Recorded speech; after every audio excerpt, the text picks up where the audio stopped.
The Locked On Podcast Network presents the College Sports Big 3 in 30. The three biggest stories in college sports. From our local experts at the Locked On Podcast Network. Bringing you the real story. Why it matters, what's next, who wins the big game, and more, all in 30 minutes.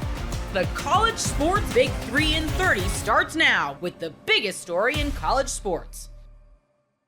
Quinn Ewers has declared for the NFL Draft. You are Locked On Longhorns, your daily podcast on the Texas Longhorns. Part of the Locked On Podcast Network, your team every day. So you look at Quinn Ewers, and he has entered the NFL Draft. And my initial reaction to that, we knew he was entering the draft, right? But, my initial reaction to that was like, damn. Because I feel like in this era of college football, a lot of times now, it's just so rare to see a 3-year starter at a university, right? Like Quinn Ewers has been our starter for 3 years. And that's so rare. Nowadays, you're seeing quarterbacks come in starting for 1 year, or they've sat on the bench and they only get 1 year of opportunity. He was our starter for 3 years. Like the last 3 years of Texas football, even though we've seen Malik Murphy and Arch Manning get in there due to injury, has been led by Quinn Ewers. And now you have to move on, right? Now there's less anxiety, there's less uncertainty when we've seen Arch Manning play and his name is just Arch Manning, right? I mean, a lot of people are excited to make a quarterback change, right? But it's just the fact that, like, how rare is it to see a quarterback start for 3 years? Like I started this podcast in 2022. So now I'm going on year 3 in this podcast. Since I have started this podcast, Quinn Ewers has been the starter. Even though I started in the offseason going into 2022, right? But I've been doing this podcast for 3 years, and Quinn Ewers has been the starter since I started this podcast. Right? It's just crazy to think, but I'm happy for him moving on to the NFL Draft.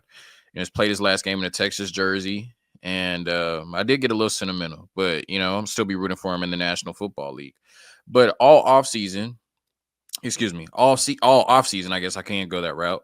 Quinn Ewers is a Heisman favorite, first round pick. And I thought that he had a really good season, but, in the biggest moments against the best teams, we did see some of Quinn Ewers' biggest flaws come out, right? In terms of just that pocket presence, not being mobile, being turnover prone at the wrong times. It felt like in the big games against Georgia and Ohio State, Quinn Ewers couldn't make that play to get you over the hump, and because of that, and because we're Texas fans and we watched every single snap that Quinn Ewers played, and then just a lot of people watched him in the big games there, he couldn't get it done. There was this kind of narrative over the course of the season that, he's falling out of the first round, right? He doesn't look like a first round pick. And you look at a lot of mocks now compared to at the beginning of the season, they had him in the first round and now they have him in the second round. So generally, I do think that Quinn Ewers over the year, his draft stock fell more than it rose. But I still think that Quinn Ewers will be a first round pick. And I really got this idea from the segment from Steven from Fanatic Perspective, because he had tweeted when Quinn Ewers declared, mark my words, by the end of the draft process, he will be a first round pick. And I got to thinking about it. And I'm like, you know what? I think Steven is right. And I'm going to outline the reasons why I think that Quinn Ewers, regardless of what we saw this season, the good and the bad, and regardless of this overwhelming narrative that his draft stock is falling and he's not a first round pick, I still think he'll be one of the first 32 players taken in April in the 2025 NFL Draft. The first reason is you look at the other quarterbacks in the draft, right? This isn't just the strongest quarterback draft where you can let a potential talent like Quinn Ewers fall to the second round, right? I think when we look at this quarterback draft, there's 2 names at the top that I think overwhelmingly everybody would say consensus are the top 2 quarterbacks. These top 2 quarterbacks are, potential game changers, franchise quarterbacks, should be taken in the top 5 to 10 picks, right? Shedeur Sanders from Colorado and Cam Ward from Miami. When I look at those 2 guys, they look like a cut above the rest, Outside of that, I think it's a toss-up, right? I looked at Mel Kiper's top 10 quarterbacks in the draft since Quinn Ewers is declared. He had Shedeur number 1, Cam Ward number 2. Then he had Jackson Dart number 3, right? I do think that Jackson Dart, just with his big game ability, the way he's played in some big games, his ability to use his legs, right? He's really athletic, can get out of trouble, but that's something we saw Quinn Ewers struggle with. He's more of an athlete. And I do think that, like I said, in the bigger games, he was more consistent passing the ball and just being able to make plays with his legs. So if I was making a decision, then I probably would have Jackson Dart over Quinn Ewers as well. But to me, it's not a situation where it's Shedeur and Cam Ward, where Jackson Dart is just no question about it. He's better than Quinn Ewers, right? I would not be shocked if an NFL franchise looked at Quinn Ewers and said, we like him more than Jackson Dart. So you're looking at Quinn Ewers and Jackson Dart, and I think that they're, one team might like Jackson Dart better, another team might like Quinn Ewers better. Then you're looking at Jalen Milroe, and I just didn't think Jalen Milroe had a great season. Obviously, what he brings to the table when you look at a player like Lamar Jackson, a player of that caliber, it's very intriguing because Jalen Milroe could go out there, even Jaden Daniels, right? What Jalen Milroe brings to the table in terms of his legs, it's so hard to account for that for a defense, right? The fact that at any point your quarterback can take off for 40, 50 yards, right, and hit his head on the goalpost. The fact that your quarterback may be the fastest player on the field, that's just really tough to account for. But I just didn't think that Jalen Milroe had a great season. And for me, it would be tough to take a player like Jalen Milroe and just have the utmost confidence that he'll turn into a good enough passer to win games in the National Football League. I think most evaluators would look at Quinn Ewers as a safer bet, even without the athleticism, over Jalen Milroe. So the point is that outside of Shedeur and Cam Ward, Quinn Ewers has an argument to be the third best quarterback in this draft. And I think that will be good enough to get him taken in the first round. The next thing is how Quinn Ewers represents himself. You can say what you want about Quinn Ewers and him in certain moments and stuff like that on the field. I think off the field, he's always represented himself as a leader and a franchise quarterback, somebody who's always led through his faith and somebody that players have always wanted to get behind, right? You've never heard any bad thing about him from his coaches, from his teammates. They want to follow him. He stepped up as a leader. And every time I've ever heard Quinn Ewers speak, he's always said the right things. But it didn't just feel like he was saying the right things. It felt like he embodied the right things, right? When I listened to Quinn Ewers, anytime that he was talking, he was humble. He was profound. Like I said, he led with his faith, and he represented himself like the face of the University of Texas football team. And I believe that he'll do the same thing for an NFL franchise. When he's going to be in these interviews, right, talking to these teams that are going to have to invest in Quinn Ewers, I believe that it's not going to be hard for these teams to fall in love with him, right? Because of the way that he carries himself, the way that he represents himself. Like I said, he's humble. He leads with his faith. He really, to me, is going to be able to sell to these NFL franchises that he can be a franchise quarterback. He's willing to learn. He's going to come in and do whatever it takes to be the best player that he can be, right? We saw that over the course of his career at the University of Texas, growing as a leader, getting more in shape compared to what we saw in 2022, cutting the mullet, right? Becoming more of a professional. And I think that attitude is going to go a long way with NFL evaluators. The next thing is his ability to make throws in shorts, right? Like, at the combine, at the pro day, he's not going to have the Ohio State defensive line chasing him, right? He's not going to have the Georgia defensive line chasing him. He's going to be in shorts making those throws with that, revered arm talent that we've heard about for years with Quinn Ewers before he even got to Ohio State, from South Lake Carroll, from even before South Lake Carroll, right? If you're talking about quarterbacks being able to make throws in shorts, Quinn Ewers is going to be up there with the best of them, right? Obviously, like I said, when we saw, the Georgia and the Ohio State defensive line chasing him, Quinn Ewers wasn't at his best. But over the course of this draft process, he's going to be in shorts, throwing routes on air. And there are few quarterbacks that can look prettier throwing the ball than Quinn Ewers, especially in shorts. And I think that, over the course of the offseason, over this draft process, pro day, combine, things like that, he's going to really wow NFL evaluators with the type of throws that he can make, right? And somebody's going to say, because all it takes is one, somebody's going to say, if we get him into our program with the type of throws that he can make, we can make him into one of the best quarterbacks in the National Football League. And then I think there's enough NFL teams that need a quarterback that would make Quinn Ewers a first-round pick, right? Supply and demand. When you look at it, I think the Raiders absolutely need a quarterback, right? Between Gardner Minshew and Aiden McConnell, I don't think either one of those are the answer. The Browns, Deshaun Watson, whatever's going on with him, and then you got Jameis Winston, they need a quarterback. The Titans, I know they're not sold on Will Levis, nor is anybody probably outside of Will Levis's family. The Jets, I mean, who knows if Aaron Rodgers will ever play football again? And even if he does, he's only 40. I mean, he's only 40. He's already 40, going on 41. So, I mean, he probably has 1 year left at best. And he didn't look good this last year that he played. It's probably time for them to move on. The Giants, we know they're in the market for a quarterback. The Saints, they need a quarterback. Those are the ones that definitely need one, right? That's 6 teams right there. I would assume that more than just 2 of them are going to take a quarterback, maybe more than just 3, which I think if 4 quarterbacks are taken in the first round of the NFL draft, Quinn Ewers will absolutely be one of them, no doubt in my mind. Then I look at it, the Steelers and the Colts, right? The Steelers have Russ and Justin Fields, but maybe they look at it and say Quinn Ewers can be different than both of them. But that's a big if. And then the Colts, they just took Anthony Richardson in the first round a couple years ago. That doesn't look like it's working out. Are they ready to move on? Maybe, maybe not. I wouldn't be super shocked. Nonetheless, there's enough going in Quinn Ewers' favor that I think in this draft, where he's arguably the 3rd best quarterback in it, he will still be a first-round pick in April. Gametime has a new feature called Gametime Picks that makes getting tickets to your favorite live events even easier. Gametime Picks filters out the fluff to show you only incredible deals on great seats, so you don't have to waste time searching through thousands of tickets.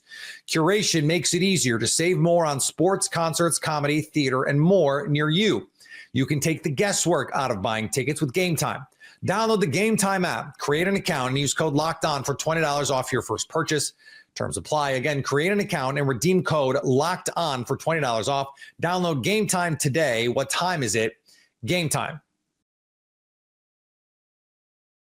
Dan Lynn just got a contract extension. You are Locked On Trojans, your daily podcast on the USC Trojans. Part of the Locked On Podcast Network, your team every day.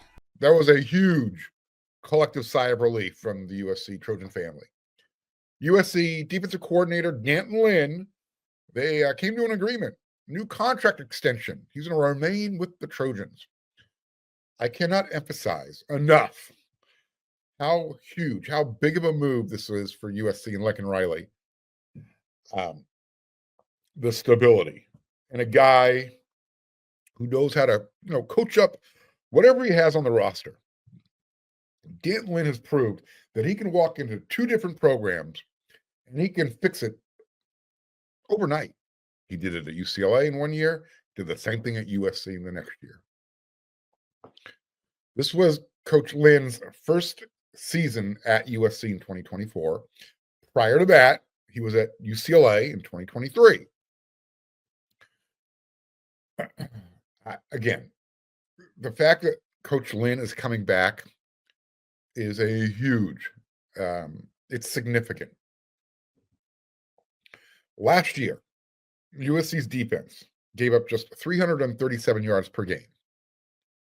The year before, when Alex Grinch was still the defensive coordinator, USC was giving up 433 yards per game. It's a 100-yard difference. That's a lot.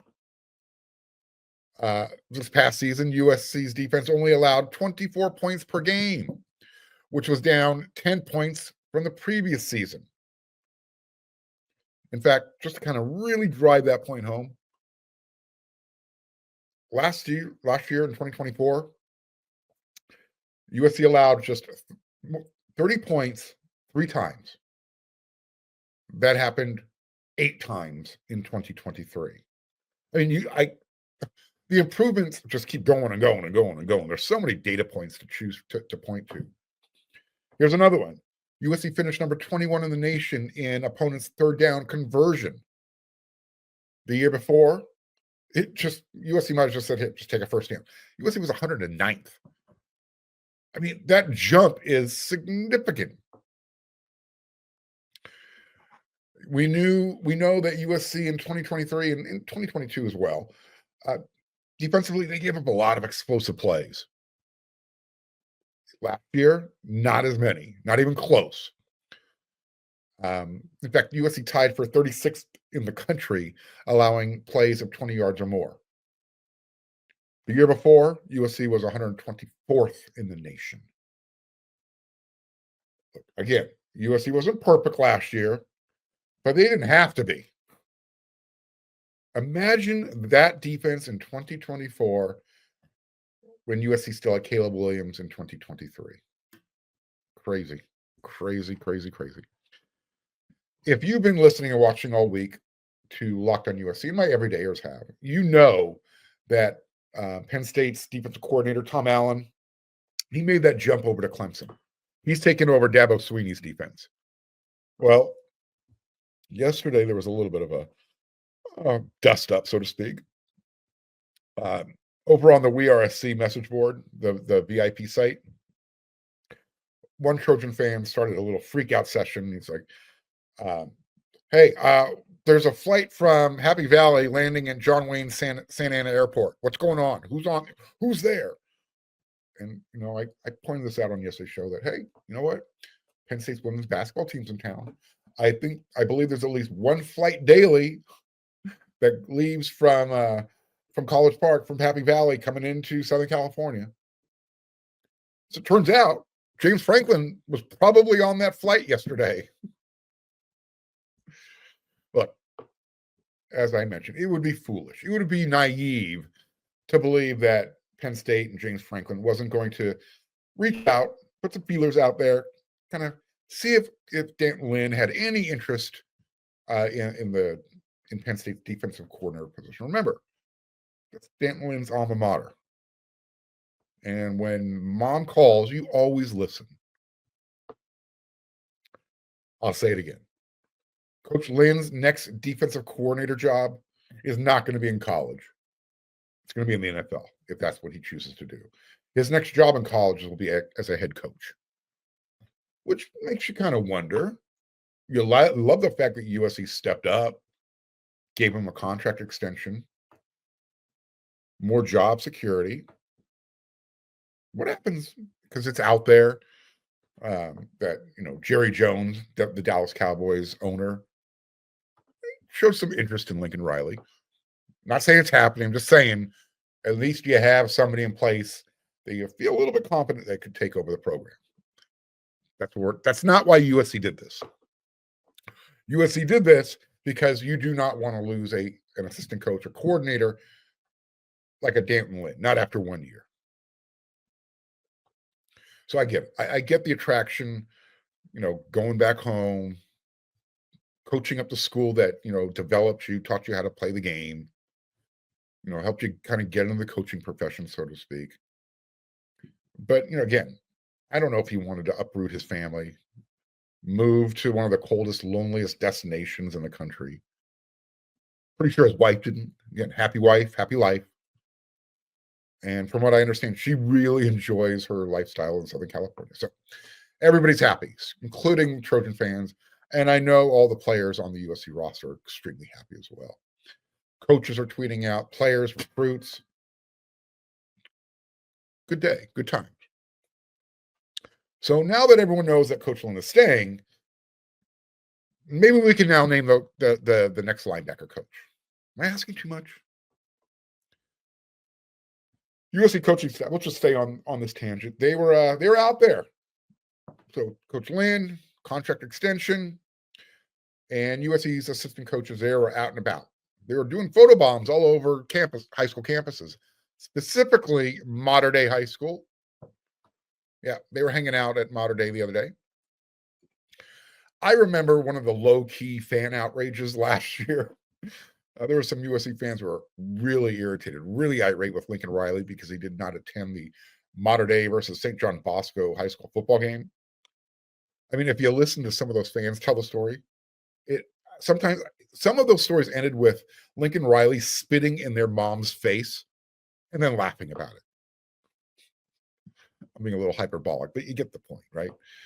Well, Mater Dei held an open house type of event this week, and a handful of the Power 4 programs sent coaches, and they all ended up taking a group photo together.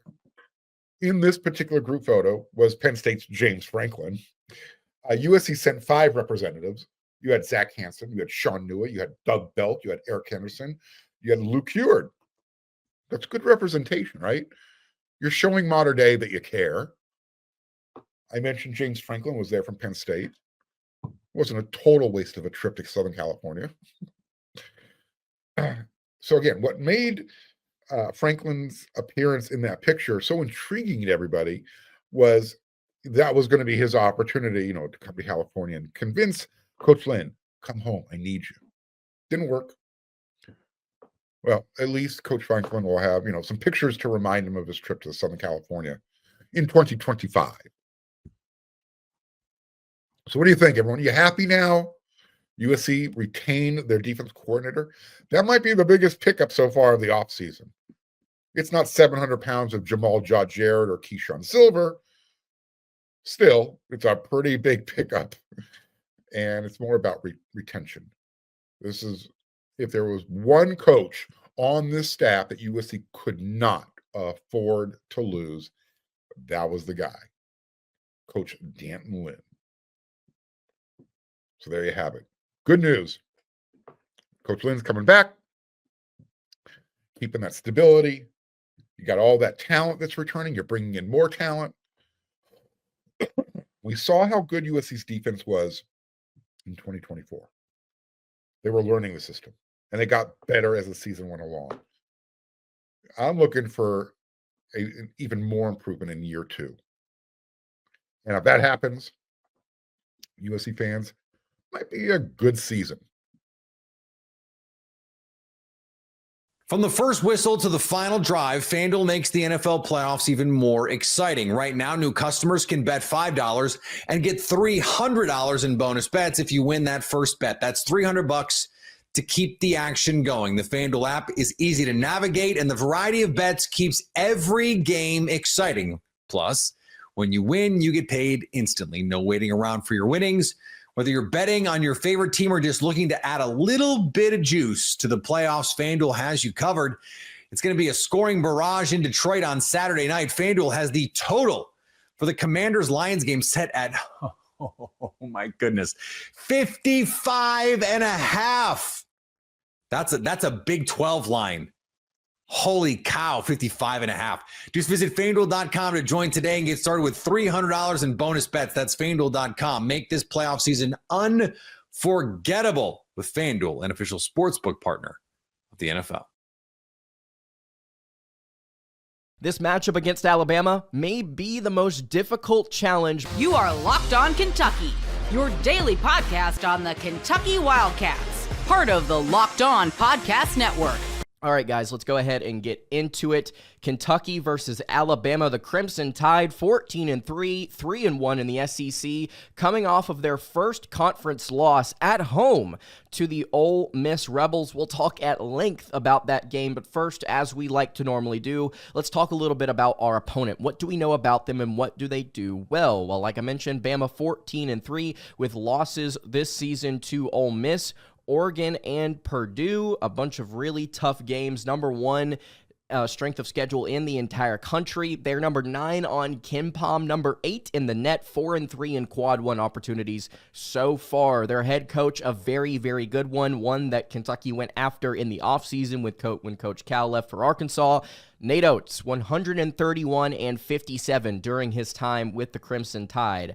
The Tide have a lot of really big-time wins already. Wins over Illinois, Houston, North Carolina, Oklahoma, Texas A&M. That's not counting teams like Creighton, really talented teams like Rutgers, who are just simply underperforming right now. This is a very, very, very good Alabama team, despite maybe the analytics saying they've taken a little bit of a step back offensively, at least compared to last season. What do they do well? Well, this is probably the lengthiest list I have had so far whenever preparing my notes for an opponent. Here we go. Alabama has several players that can finish through contact, and I italicized contact here because if you go and watch, the Crimson Tide have several players that can drive and just finish through multiple people. It's incredibly impressive to watch guys like Mark Sears or Jaron Stevenson or even Aiden Holloway get to the rim and finish with such efficiency. Every single player in this rotation outside of Mark Sears is shooting at least 56.4% from 2. Everybody is getting to the rim, and they're having a lot of fun with it. Obviously, this is one of the fastest offenses in the entire country. They're number 1 in adjusted tempo. They're number 1 in the nation's strength of schedule. So they've seen the best, and they've gotten out, and they've run against the best. 61.3% is what Bama is shooting from 2. That is just an incredibly high mark. Speaking of Mark, lead guard Mark Sears has taken a pretty sizable dip from a season ago in terms of efficiency, in terms of analytics, but he is still an elite player. He can catch and shoot from three. He can play off the dribble and shoot from outside the arc. Again, like I mentioned, he can finish through contact. He's a really good distributor. His assist rate has gone up a little bit this season. This is a team that knows how to run offense, and it is incredibly hard to stop because of the fact that they really love to shoot threes, but they're so efficient from two. They will hound you inside and out. This is a virtually impossible offense to stop with the right personnel. They've kind of struggled a little bit from three-point territory this season, which has kind of forced them in ways to rely a little bit more on their defense. And speaking of the defense, it's much improved compared to a season ago. This team was in the, I believe, 110th nationally in adjusted defensive efficiency last year. They're number 33 this year. And the big thing that's improved for me, at least watching them, is their ability to protect the rim. And it starts with the Rutgers transfer, Cliff Amorii. He actually was somebody that Kentucky went after this offseason as well. Somebody like Jonas Adu, where they're a big physical rim protector, pretty efficient at the rim. He's actually, I think, shooting like 74% this season, which is just incredible. Again, Oates, Sears, Amorii, you've got like guys like Stevenson, Holloway. This is a team full of scores. This team also, by the way, is tied for number one in points per game in the country with Iowa, which I did not realize Iowa had that in them. Kentucky, by the way, third in the country in points per game. But they can score. They play really good defense, especially compared to last year. They're also, on top of all of this, they're one of the best offensive rebounding teams in the nation. According to Mark Pope in his press conference, Alabama's actually the number one team in the nation over the last 5 games. So what an awesome stretch for Kentucky to go from Florida to Georgia to Mississippi State to Texas A&M and now to Alabama, where we are 5 games in and we've faced some of the best teams in the nation when it comes to collecting second chance opportunities. Just the SEC is an absolute gauntlet. No surprise there. The other thing about Alabama defensively is they have a tendency to run teams off of the three-point line, which could prove to be very important here. They prefer you to go and try and attack the rim and play against guys like Amorii or Grant Nelson, who can protect the rim very, very well. So this is an Alabama team that doesn't really have a ton of flaws. If you look at their 3 different losses, there's not like a major sticking point as to like how they've lost. Yes, they've not shot like very well from 3 in all 3 of those games, but they're not really known as an efficient three-point shooting team. They're only 32% this season, which is in the bottom third nationally. So it's kind of been just happenstance. Teams have gone on runs. Teams have been able to see guys like Malik Dia and Ole Miss. They've been able to pop off. I want to dive into, obviously, how Ole Miss played them and how Texas A&M played them the game before, because I think that will start to poke some holes maybe in what feels like an invincible Alabama team, and then you can start to apply that to maybe how Kentucky wants to attack, because personnel-wise, I think Kentucky's got some answers for what Alabama may want to try and do.